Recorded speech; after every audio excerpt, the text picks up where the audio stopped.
Hi guys, this is solving rational equations. So what we're doing is we're taking the simplified expression that we've been working on. So remember we were factoring these expressions, canceling out any common factors, but now we're actually going to solve for the variable that's given.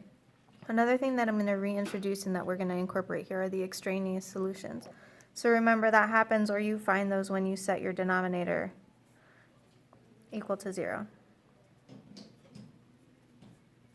Okay, so that's when you set all the factors that are in the bottom equal to 0 and then solve for those values there.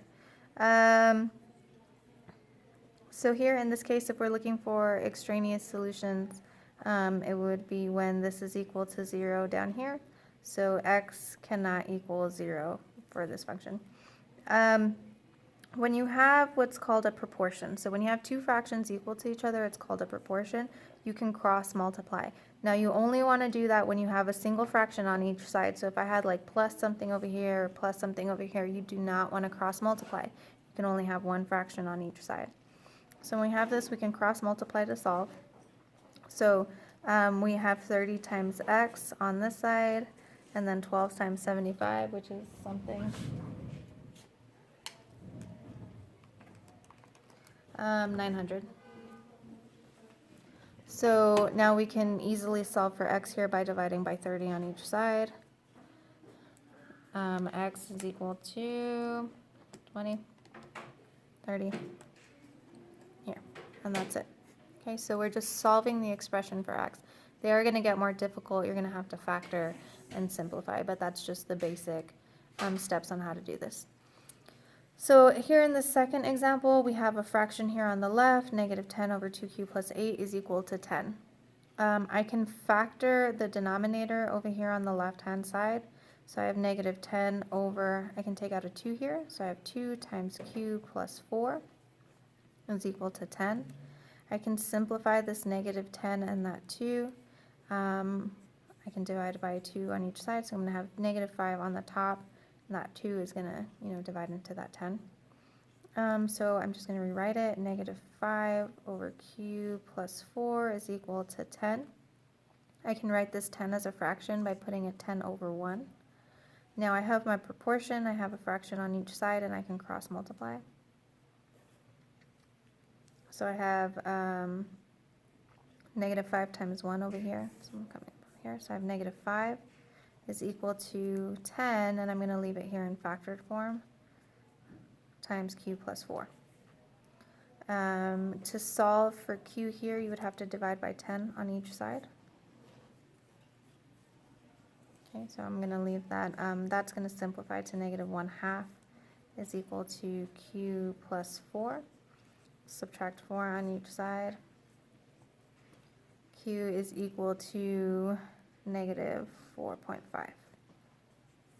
Okay, and that's all we're really doing here.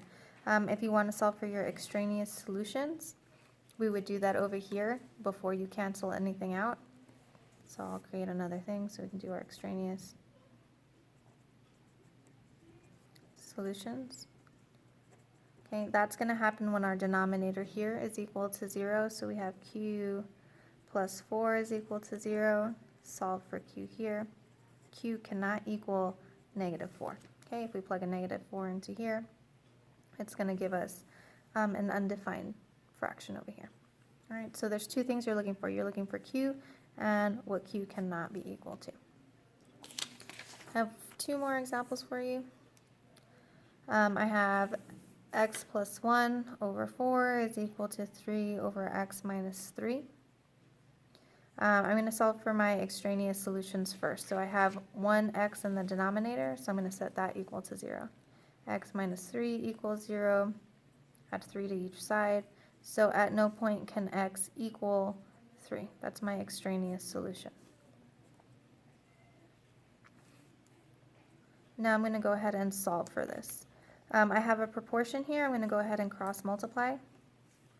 And here we're going to have x minus 3 times x plus 1 is equal to 3 times 4, which is 12. Here you're actually going to have to FOIL this. Actually, how do we want to do this?